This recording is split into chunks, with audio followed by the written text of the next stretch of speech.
Buenos días a todos y todas. Nuestro saludo solidario a la representación de los peticionarios de esta audiencia, con nuestro profundo agradecimiento por esta oportunidad que nos brindan de poder escucharles, de poder tener de viva voz la posición de la sociedad cubana. Al ilustre Estado cubano, nuestro saludo desde acá, siempre con nuestro mensaje de invitación a abrir un canal de comunicación, de poder escucharles también, y siempre estaremos dispuestos y dispuestas a este momento de tender puentes entre la sociedad civil, toda la sociedad en general de Cuba y el Estado cubano. A los integrantes aquí de nuestra audiencia de hoy, también nuestra bienvenida. Para nosotros el 173 periodo de sesiones, poder celebrarlo en nuestra sede es muy importante porque también nos permite un contacto mucho más directo con mucha de la sociedad civil que tiene la opción de estar en este país, y de manera que podamos tener un periodo de sesiones muy productivo y muy importante para nuestro trabajo. A mis colegas de la comisión, la segunda vicepresidenta de la comisión, Antonia Urrejola, además relatora para Cuba, la comisionada Margaret May Macaulay, relatora para los derechos de la mujer y personas afrodescendientes y no discriminación, y nos acompañan también las dos relatorías especiales. Muchísimas gracias por acompañarnos: Edison Lanza, de la Relatoría para la Libertad de Expresión, y Soledad García Muñoz, para nuestra Relatoría de los Derechos Económicos, Sociales, Culturales y Ambientales. Un poco largo el nombre, pero prefiero el nombre a siglas. Me encantan los nombres, no las siglas. Bueno, vamos a dar inicio a la audiencia del día de hoy, la primera, solicitada por el Centro de Información Legal Cubalex y Race and Equality, y con el propósito de tener, como decía previamente, la posibilidad de recoger una información lo más actualizada posible de la situación de los derechos humanos en Cuba, y hacernos conocer cuáles, desde sus enfoques, son las tendencias y los patrones principales de las violaciones de derechos humanos en el país. Entonces, como no está presente el Estado, le damos un poquito más de tiempo de los 15 minutos que tenemos programado. Vamos a darle 25 minutos. Entonces, ustedes podrán distribuirse el tiempo en los términos que ustedes así lo tengan a bien, y luego, posteriormente, las comisionadas y las relatorías especiales podrán hacer algunas preguntas. Gracias. Honorables comisionados, señores relatores, personal de la Secretaría, damas y caballeros presentes, muy buenos días. Mi nombre es Caitlin Kelly, soy oficial del programa legal con el Instituto sobre Raza, Igualdad y Derechos Humanos. Agradecemos su interés y preocupación por la grave situación de derechos humanos en Cuba. En Raza e Igualdad hemos hecho un estudio profundo de las leyes cubanas y la situación de los derechos humanos y encontramos que, a pesar de los cambios en el país en el último año y medio, por ejemplo, el nuevo presidente y la nueva constitución, la situación de derechos humanos sigue igual. Hay una falta de respeto por el Estado de Derecho y un sistema legal que tiene muchos huecos que permite la criminalización de personas que hablan en contra del gobierno. Por ejemplo, los defensores y defensoras de derechos humanos, los periodistas y los activistas independientes. Hemos hecho un listado de presos políticos y encontramos que los delitos que se usan más para criminalizar a los opositores son el desacato, el atentado, la resistencia y la desobediencia, además de la figura del Estado peligroso. Estamos especialmente preocupados por el caso del doctor Eduardo Cardet, quien fue condenado por atentado en 2017, después de un juicio cerrado al público. El Estado otorgó la libertad condicional al doctor Cardet en mayo de este año y cumple sentencia el 30 de septiembre. Estamos muy preocupados por su seguridad y su habilidad de seguir su trabajo como activista para la democracia sin represión. La nueva constitución en Cuba entró en vigor en abril de este año y con ello un compromiso del gobierno de respetar varios derechos, por ejemplo, el derecho a la asistencia letrada, protección contra la detención arbitraria y el derecho a un juicio independiente. Sin embargo, hasta el momento no hemos visto ningún cambio en el actuar de las autoridades. En agosto, condenaron al periodista y abogado independiente Roberto de Jesús Quiñones Aces por desobediencia y resistencia. Las autoridades siguen usando el mismo patrón de provocar un enfrentamiento con la persona que quieren silenciar, acusarla de un delito común basado en hechos inventados de este enfrentamiento y condenarla después de un juicio que no respeta el debido proceso. Además, notamos que, a pesar del cambio de la Constitución, las leyes anteriores como el Código Penal y la Ley de Procedimiento Penal, que tienen varias cláusulas inconsistentes con la Declaración Americana, siguen vigentes. Por ejemplo, bajo la nueva Constitución, toda persona tiene el derecho a no ser privada de libertad sino por autoridad competente. Pero bajo la Ley de Procedimiento Penal, las autoridades competentes pueden detener a una persona por hasta 7 días sin acceso a un abogado y sin revisión judicial. Las autoridades siguen deteniendo arbitrariamente a los defensores de derechos humanos para prevenir sus actividades. Por ejemplo, el viernes de la semana pasada, las autoridades interrumpieron una actividad sobre los derechos de las mujeres que iba a tomar lugar en la sede del Comité Ciudadano por la Integración Racial, el CIR. Las autoridades prohibieron a varias de las activistas que iban a participar a salir de sus casas, incluso Nancy Alfaya y Martadela Tamayo, y detuvieron al director del CIR, Juan Antonio Madrazo Luna.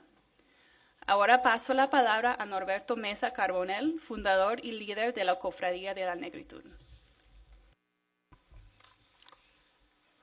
Quiero referirme a los siguientes elementos de la acción represiva de las autoridades, violatorios de algunos de los derechos humanos reconocidos que han perjudicado el trabajo de nuestra organización.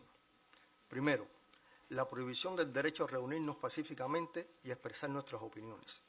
El 21 de marzo de 2017 y el 21 de marzo de 2018, nuestras acciones de celebración por el Día Internacional por la Eliminación de la Discriminación Racial fueron prohibidas por la seguridad del Estado, con el pretexto de que eran acciones contrarrevolucionarias.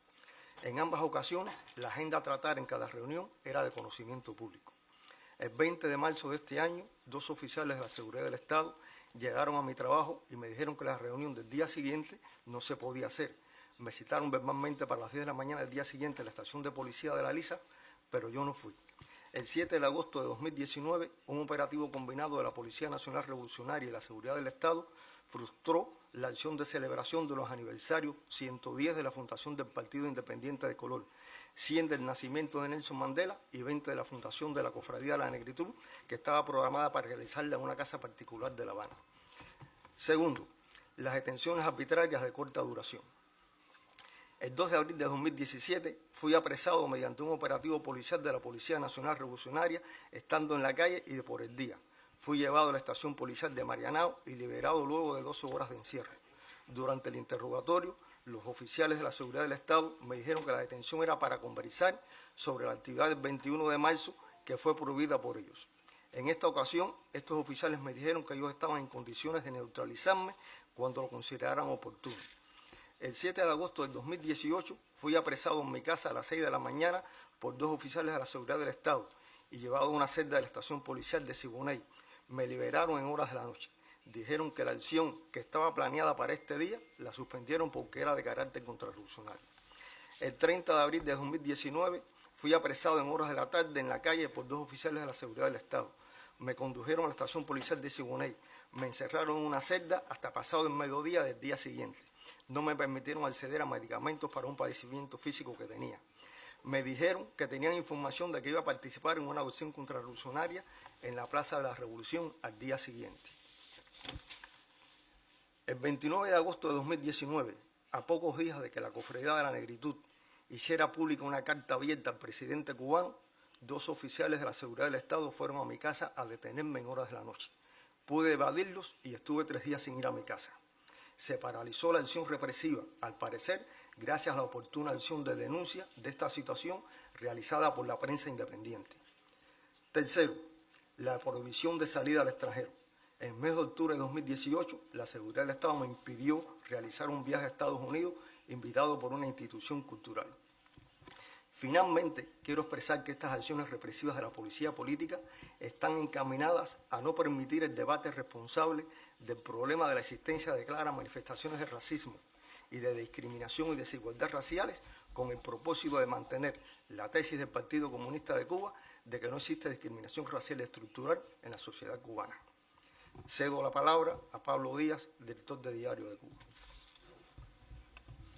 Buenos días. Quiero agradecer una vez más a esta comisión por el seguimiento y el interés que ha mostrado sobre el tema de los derechos humanos en Cuba.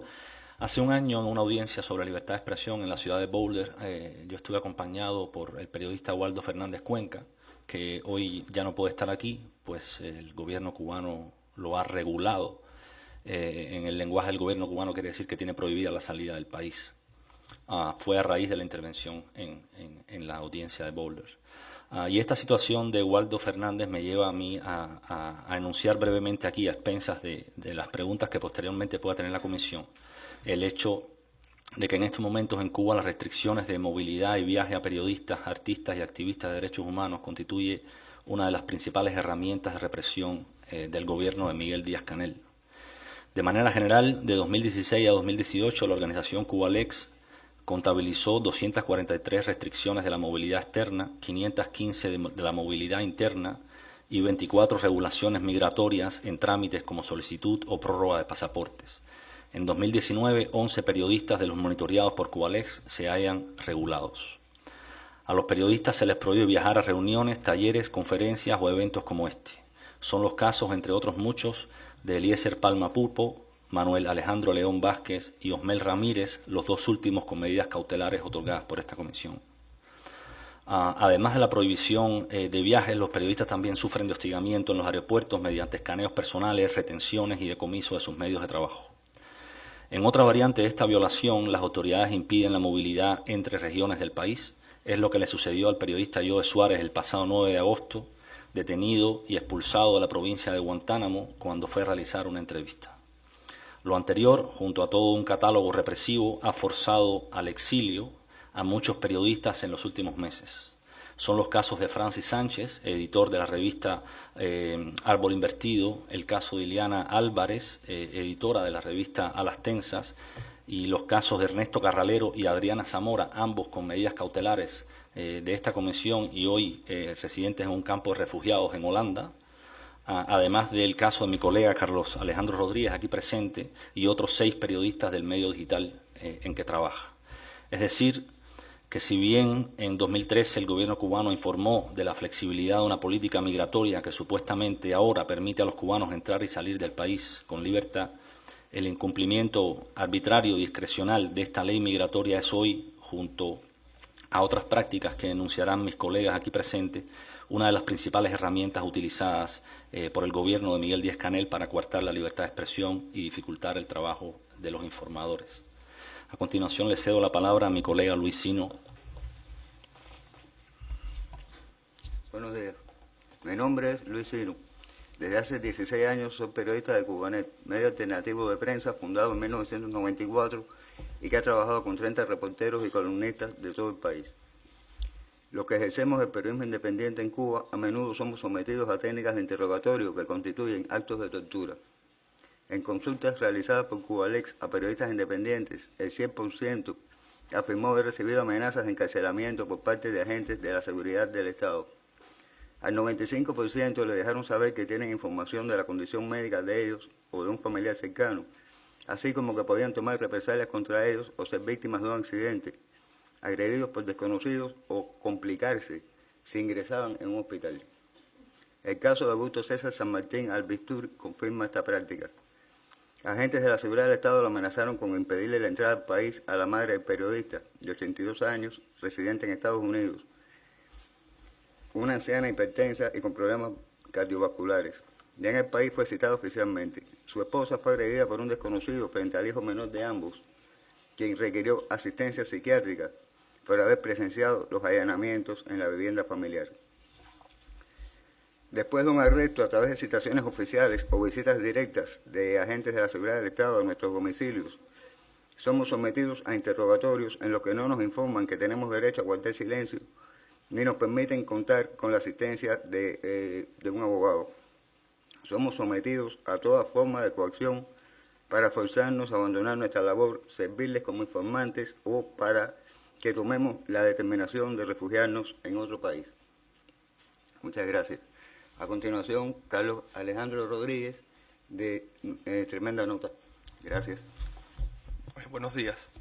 Me llamo Carlos Alejandro Rodríguez, soy editor y periodista de Tremenda Nota, una revista digital cubana bastante joven, todavía no alcanza los 2 años, que trata sobre migrantes, mujeres, comunidad LGBTI, afrodescendientes, discriminación y derechos humanos.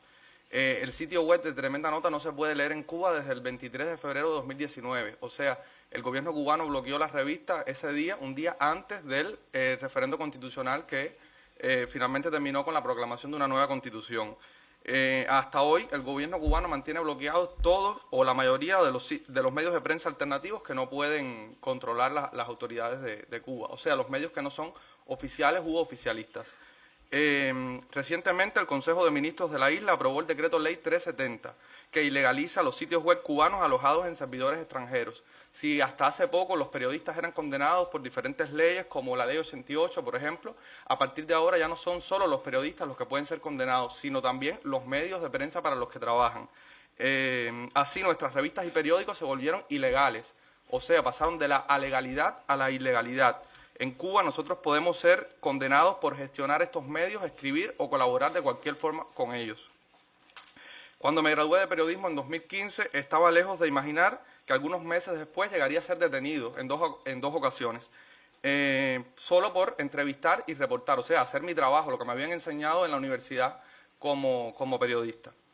La última vez, en 2017, fui esposado, desnudado, fotografiado, sometido a maltratos físicos y psicológicos.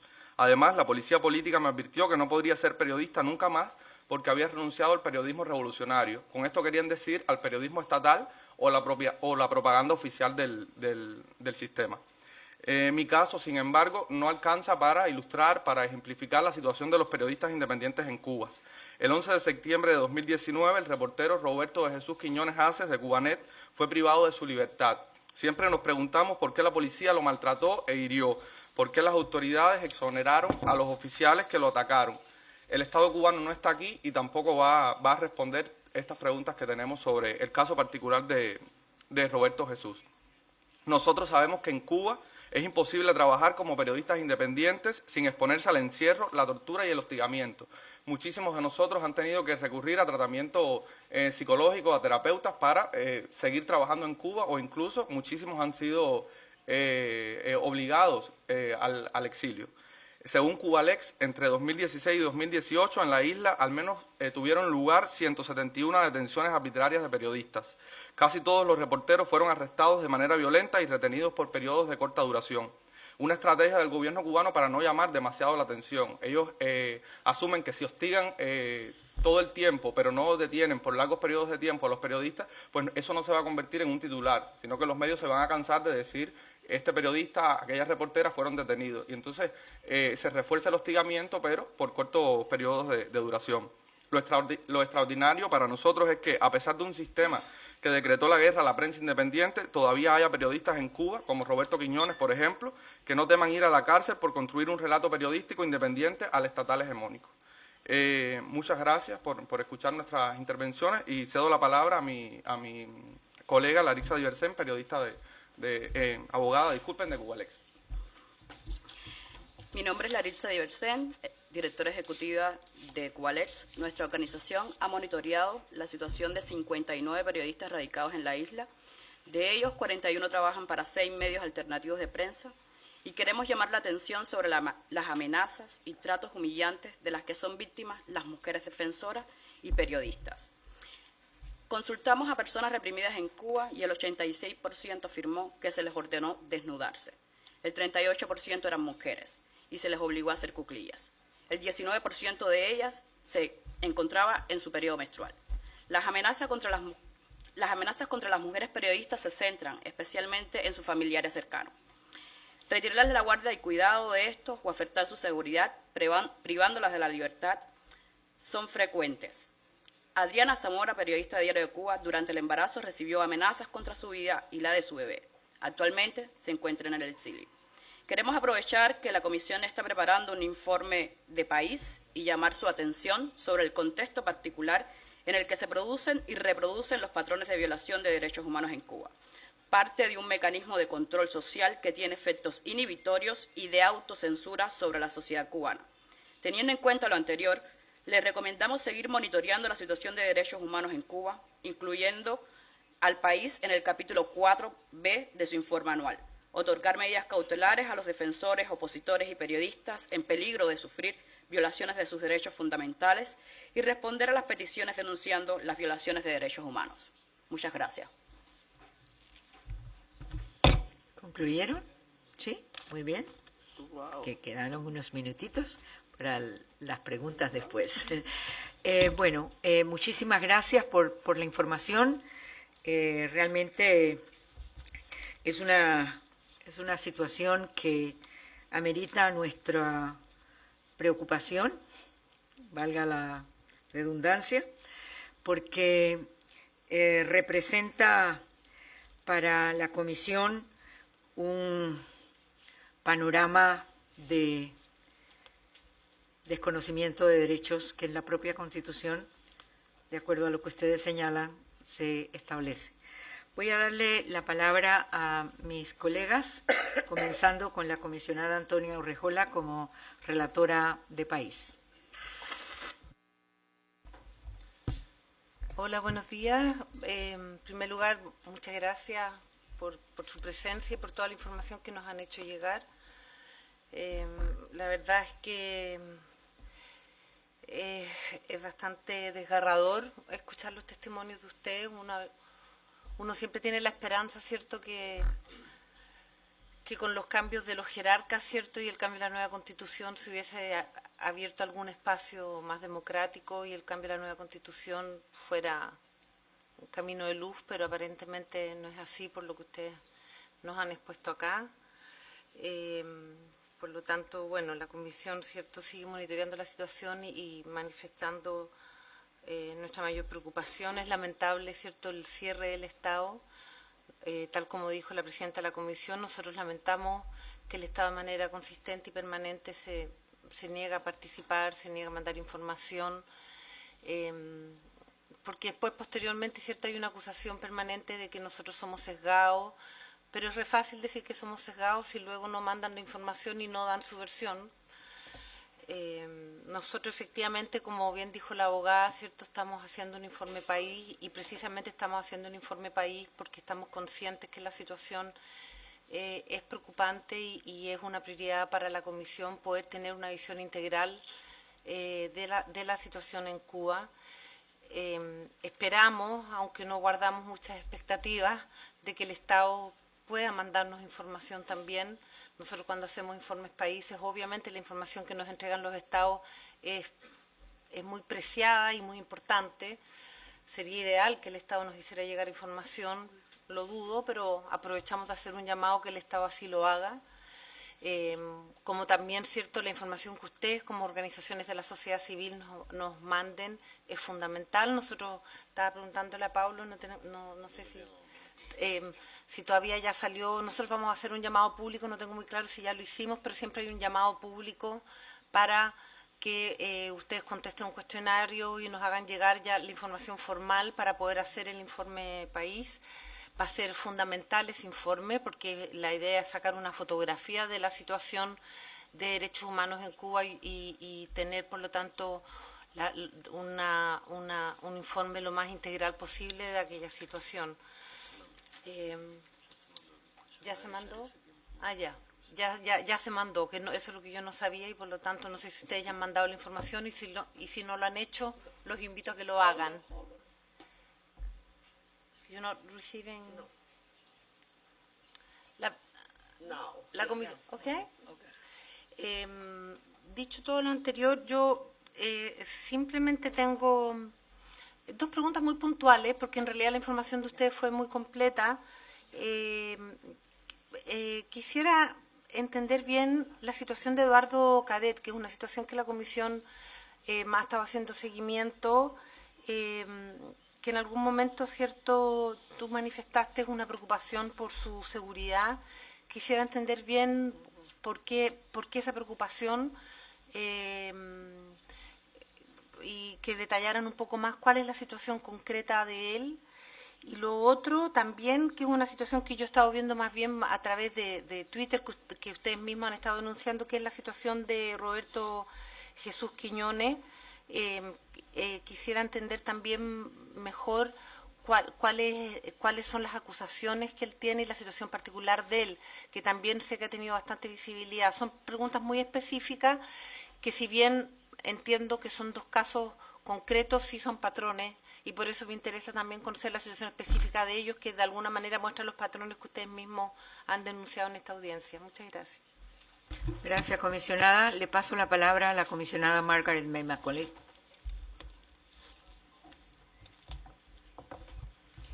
Good morning.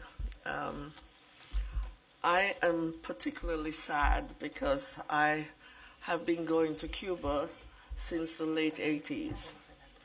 And when I was president of the Women's National Mechanism for Women's Rights in Jamaica, and for the Caribbean countries representing the 4 language areas, CAFRA. And in fact, at that time, we had membership of CAFRA in the Federation of Women. I must admit, since I went to the court, I could not keep up with civil society work, and so I've lost contact completely. I'm not even sure if it still exists, the Federation of Women. Anyway, it is particularly sad that what one hears is that there's been no change, absolutely no change at all. And one would think from the late 80s until now that one would have expected the powers that be to develop a sense of justice and sensitivity for their own people. That the people's voices be heard in relation to how their country is run and is governed, and how social policies are developed, and so on. And also, as the rapporteur of Afro-descendant rights, I am particularly concerned about that.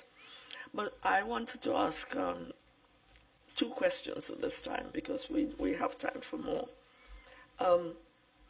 The first one is about journalists and training of journalists in Cuba.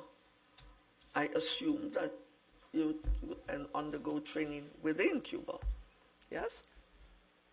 No? You go abroad for your training?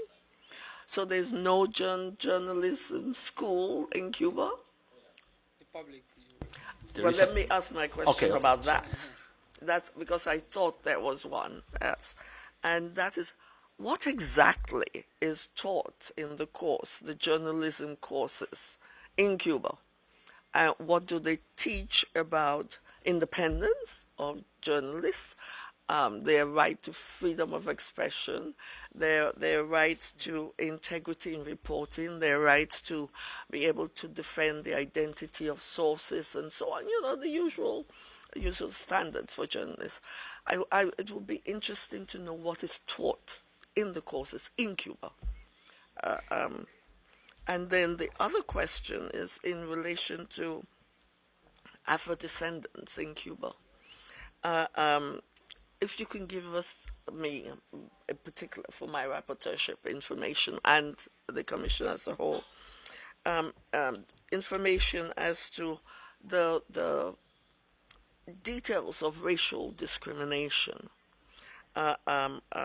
use of racial slurs and abuses, or hate speech and things. Are these recognized in Cuban law as offenses?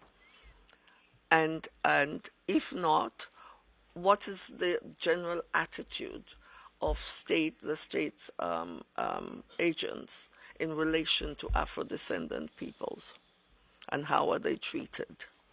Thank you. I do mention when I was in Cuba, there was a difference that I noticed.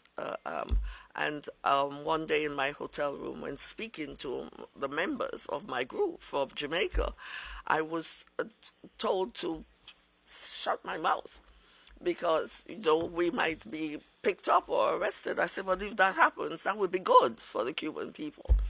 And but it didn't happen. They let us go, you know, freely. So, but it was clear, and I am sad. I went to Cuba the last time 2 years ago, and there was a change, but it was not the change that we as a Commission expect to have. So please, any information you can give on those. Thank you. Gracias, comisionada. Vamos a darle la palabra al secretario ejecutivo, Paulo. Muchas gracias, presidenta, comisionados, comisionadas. Primero, mis saludos a las organizaciones de la sociedad civil. Una vez más, muchas gracias por las informaciones que ustedes prestan a la CIDH y nos ayudan a monitorear la situación de derechos humanos en Cuba. Solo hacer una muy breve referencia al tema de que nosotros hemos estado junto con la presidenta haciendo una visita muy reciente a la frontera sur de Estados Unidos en materia de asilo y refugio, ¿no?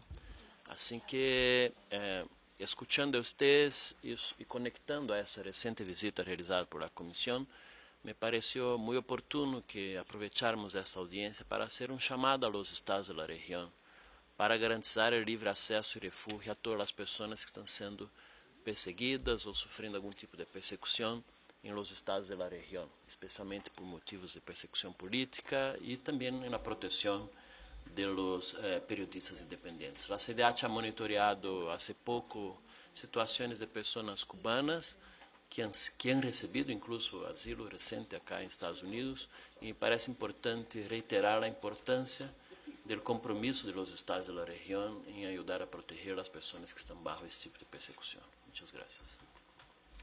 Gracias, Paulo. Le doy la palabra al relator para libertad de expresión, Edison. Gracias, presidente. Bueno, buenos días a todas, a todos, la delegación de la sociedad civil de Cuba, de las organizaciones cubanas. Primero, felicitarlos por la completa exposición que han hecho. La verdad es que también valoramos mucho la situación excepcional en la que trabajan de restricciones para monitorear la situación de derechos humanos y libertad de expresión en particular. Me da mucho gusto también, digamos, de que comparezcan varios medios de comunicación en conjunto cuando el periodismo independiente está bajo ataque. Me parece que es una señal bien importante que todos los medios, digamos, cubran de la misma manera y denuncien de la misma manera la situación. Comentarles, si ustedes lo saben, con el aval de la Comisión Interamericana, publicamos hace muy poco un informe especial sobre la situación de la libertad de expresión en Cuba. Paso un aviso, está allí a disposición también para que lo puedan llevar y repartir y también introducir en Cuba, que sabemos que hay restricciones para el acceso a este tipo de materiales, ¿no?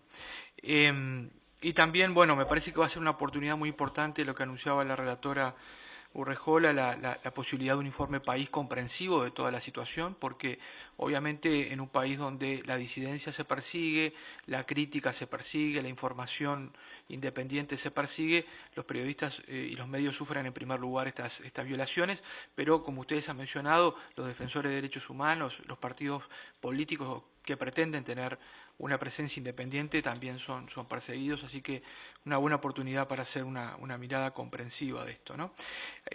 Algunas preguntas sobre las nuevas, digamos, patrones o situaciones que ustedes mencionaron, que me parece que son, digamos, que agregan a lo que ya sabíamos sobre Cuba, una situación actualizada bien importante, esta información.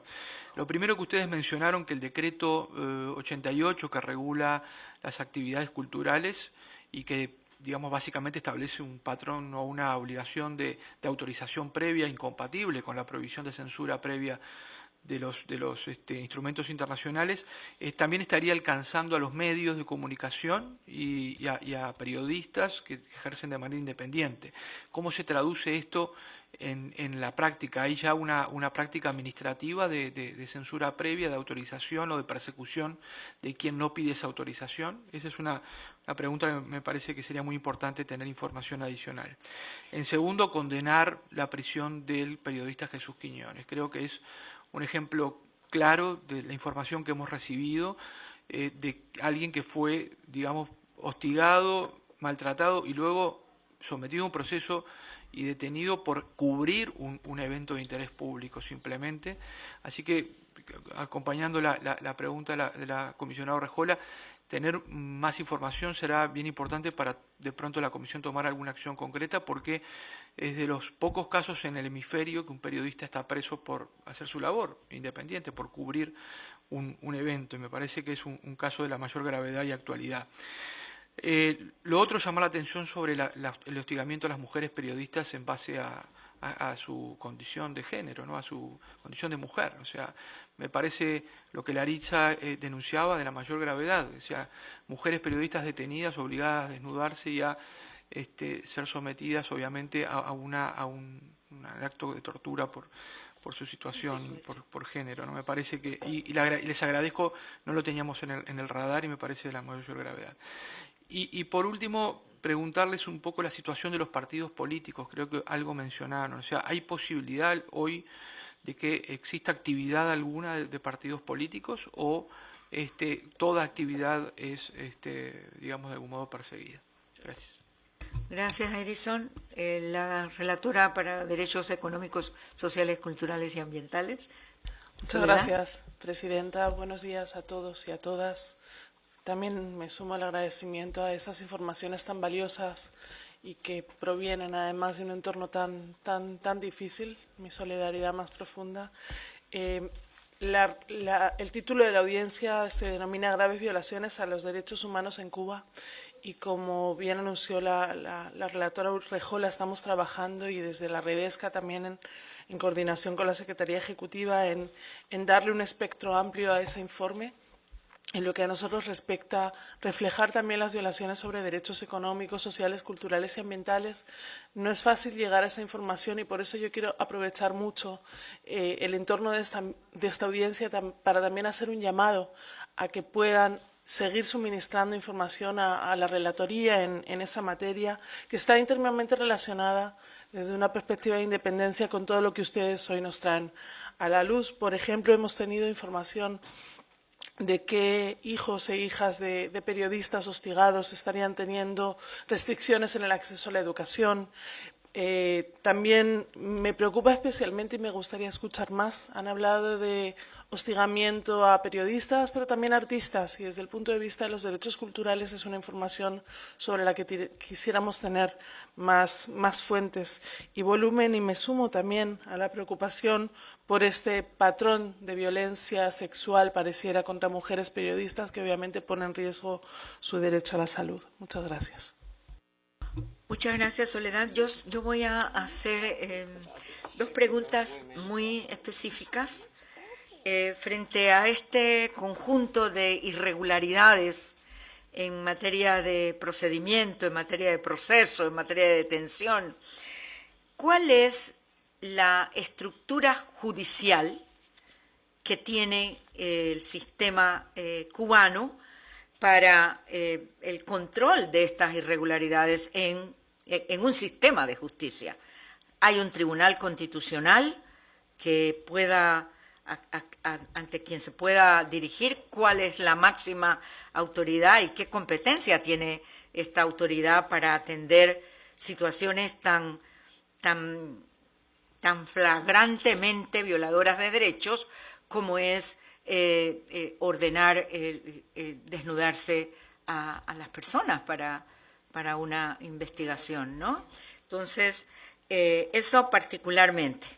Y la otra pregunta, el otorgamiento de las medidas cautelares por parte de la Comisión y la efectividad que desde el punto de vista de ustedes tiene la medida cautelar frente a las autoridades responsables de su cumplimiento, para hacer una valoración de ese punto. Y finalmente, bueno, la relatora Redesca lo ha planteado de una manera quizás muy tangencial, pero yo quisiera saber si la situación de los niños, niñas y adolescentes también tiene una especial connotación en la violación de sus derechos. Bueno, no sé la posibilidad de la protesta estudiantil, si hay posibilidad de que los chicos de las escuelas tengan una forma de expresarse, sus necesidades, sus cuestionamientos que puedan tener. Me gustaría tener esos tres aspectos. Entonces, voy a darles inmediatamente la palabra para que también ustedes, en la forma que lo estimen conveniente, pudieran absolver las preguntas que se les han hecho, y aquellas que no, pues, por supuesto, siempre es importante contar con la información que nos puedan hacer llegar por escrito, ¿no? Les doy la palabra, les voy a dar 10 minutos para que puedan exponer. Bueno, muchas gracias. Quisiera empezar con el caso del doctor Kardec, con la pregunta de la comisionada Urrejola. Como saben, fue condenado por atentado y ya tiene libertad condicional. Ya no está privado de la libertad, pero está sujeto a varias condiciones. Por ejemplo, no puede salir de su municipalidad, tiene que trabajar en un trabajo que escoge el Estado y tiene que como renovar su licencia y empezar casi como estudiante. Nuestra preocupación es que, bueno, por supuesto, él quiere seguir su trabajo como activista, ¿no? Y su caso es muy famoso y pues tenemos miedo de que algo parecido le pudiera pasar de nuevo, que lo pudieran acusar de otro delito inventado y meterlo en la cárcel de nuevo. Además, su familia ha sufrido de amenazas y, bueno, con respecto a Roberto Quiñones, fue condenado por resistencia y desobediencia. Y es una situación muy parecida a lo que pasó a Kardec, quien fue atacado por agentes de la seguridad del Estado. Quiñones fue detenido y golpeado, y después de eso le acusaron de no mostrar su identificación, que él dice que nunca le pidieron. Bueno. Ampliando un poquitico sobre la situación de Roberto Jesús Quiñones y como parte del patrón en este tipo de casos, es que cuando agrede a un oficial, se pasa el caso a la jurisdicción militar y se exonera a los militares porque supuestamente la persona, la víctima, tiene que haber hecho algo para que el oficial pueda actuar de manera arbitraria o violenta, ¿no? Entonces ya esto es un prejuzgamiento porque lo hace la Fiscalía y es una ilegalidad según el sistema legal cubano, porque ya la propia Fiscalía los exonera en virtud, interpreta e incluso aplica el Código Penal, que es una facultad de los tribunales, y decide ya qué es lo que tienen que hacer los tribunales que aceptan el caso y pues no cumplen con la legalidad establecida.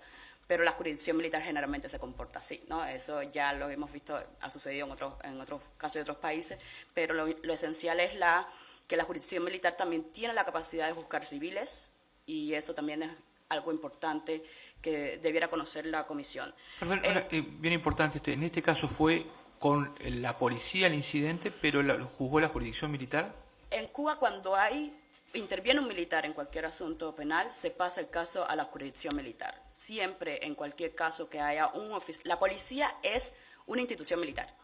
Entonces, no es como en otros países que tiene carácter civil. En Cuba tiene carácter militar y luego todo lo que haga algún agente de la autoridad de la PNR se pasa a la Fiscalía Militar, que es la que decide si se procede o no a presentar la acusación contra esa persona. En este caso, en el caso de Roberto Jesús, decidió exonerar, dice que los militares no cometieron delito, que estaban actuando en función de sus cargos y que, por tanto, pues Roberto no mostró su identificación, mostró resistencia y por eso tuvieron que aplicar la técnica para reducirlo a la obediencia y le provocaron lesiones, entonces hay que exonerarlos porque estaban cumpliendo con su deber. Con el tema de la discriminación, ahora con la nueva Constitución pues se amplió la discriminación racial, se amplió pues el concepto de discriminación, pero legalmente no hay ninguna reforma ni tampoco hay ninguna intención por parte del gobierno de reconocer la discriminación racial como tal. Aunque se ha dado 1 o 2 casos en la que se ha procesado a la persona, realmente no está tipificado la discriminación racial en el Código Penal como un delito. Y eso pues impide que se presenten casos o denuncias en los tribunales sobre este asunto específico, ¿no?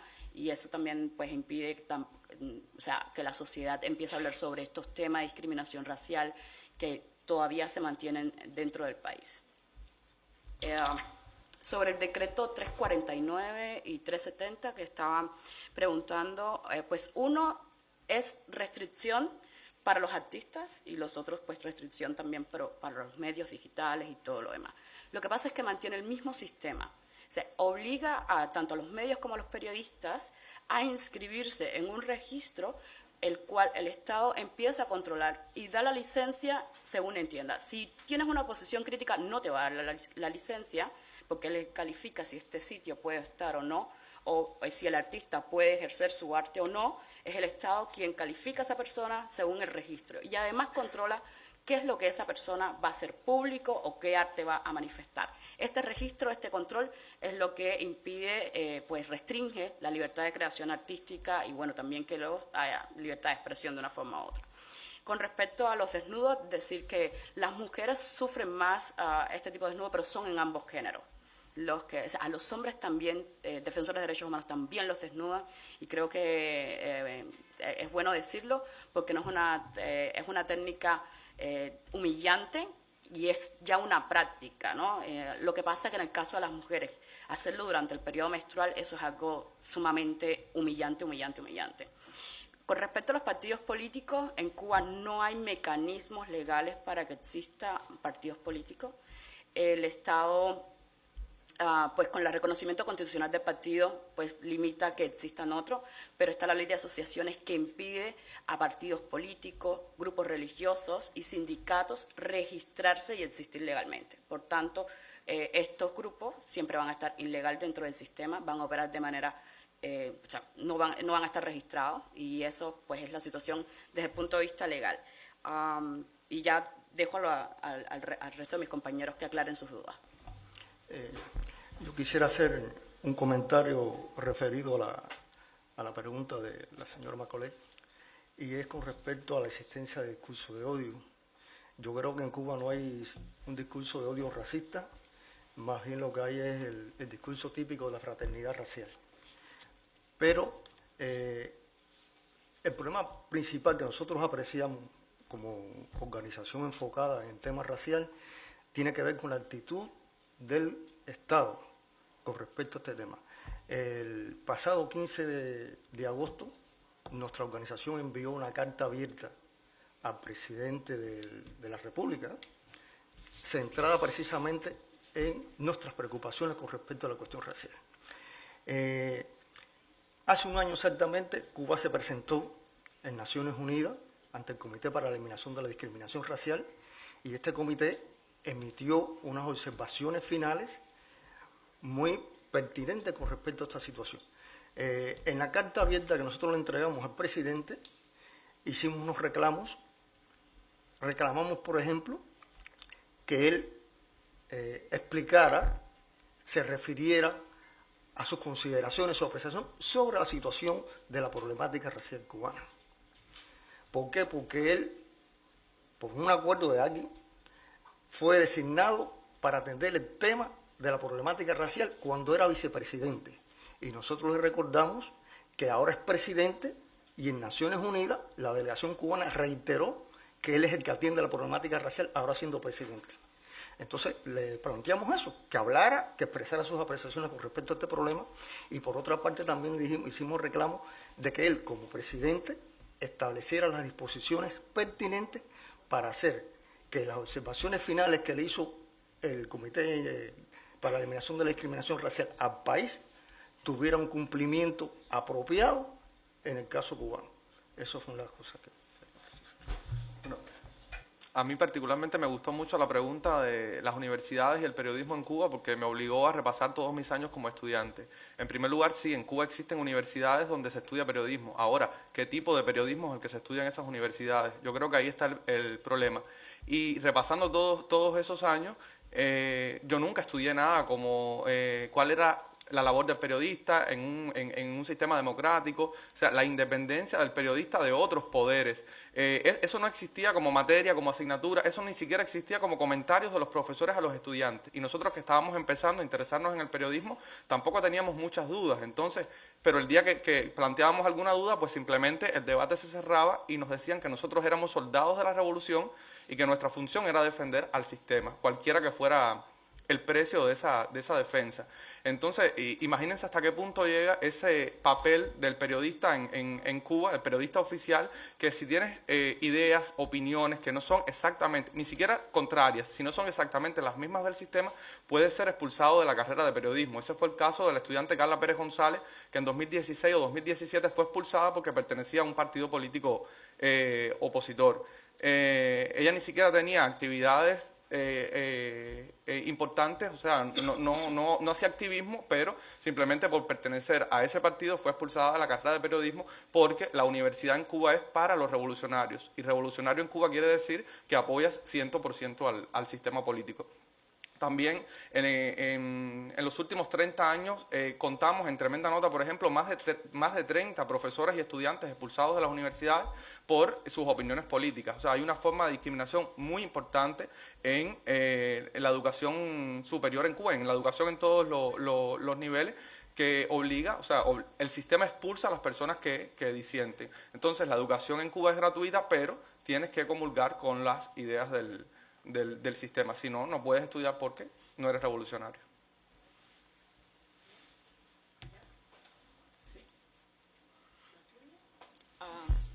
Yo quería hablarles rápido, responder su pregunta sobre la estructura judicial.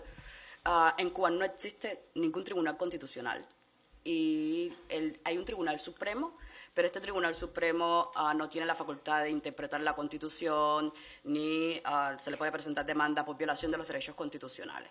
Es solo parte de la estructura de los tribunales ordinarios y, bueno, durante una detención o cualquier procedimiento, las arbitrariedades que usted preguntaba, no hay supervisión judicial. Los tribunales solo intervienen en el momento en que la Fiscalía le presenta la acusación contra la persona. Por tanto, todas las detenciones arbitrarias de corta duración, todos los interrogatorios y citaciones quedan fuera del control judicial. Sí, yo quería decir algo más muy breve, y es que yo quisiera pensar que, o sea, a veces quisiera pensar que no ha habido cambios en Cuba, que nos mantenemos igual que antes, pero yo creo que, de hecho, lo que ha pasado es que ha empeorado la situación. Después de que entrara en vigor la nueva Constitución y que llegara el nuevo presidente, Miguel Díaz-Canel, yo lo que he visto, y mi experiencia es limitada porque todavía no tengo 30 años, pero yo he visto que los mecanismos legales incluso se han vuelto más agresivos. El día siguiente a su toma de posesión, Díaz-Canel firmó el decreto 349, que es el que criminaliza a los artistas independientes, y poco después entró en vigor también el decreto ley 370 del Consejo de Ministros, que es el que ilegaliza a los medios de prensa independientes o a todos los sitios web que no están alojados en un servidor cubano. Entonces, lamentablemente, a veces creo que la situación ha empeorado y no, o sea, ha cambiado, pero hacia lo peor. Bueno, muchísimas gracias por la información nuevamente. Olvidamos hacer un señalamiento que me recordaba la comisionada Margaret y que me gustaría apuntarlo para que luego ustedes nos puedan remitir también información sobre este asunto, sobre los colectivos de personas LGTBI, que también nos interesa tener información de cuál es la situación de la protección de sus derechos o la defensa de sus derechos, ¿no? Para que posteriormente pues, nos puedan hacer llegar esa información. It's just, I'm asking the President to remind the government of Cuba about your safety whenever you return. Yes. Sí, quedó claro, ¿verdad? Sí, esto es... ¿Quiere? Sí, no. La idea es que, tal como uno de ustedes explicaba, el hecho de participar en estas audiencias, si representa para ustedes alguna situación de expuestos a cualquier represión, por favor, estar en comunicación con la Comisión para tomar nota de ese asunto y poderlo atender. Por eso es un poco mi preocupación de la efectividad de nuestras medidas cautelares, pero creo que siempre es importante nosotros estar en un monitoreo de la situación de ustedes por participar en nuestras audiencias. Por favor, more details about women, please. Please send me more details about the situation of women. Thank you. Okay. Bueno, agradeciendo nuevamente a todos también por su presencia y vamos a dar por terminada la presente audiencia.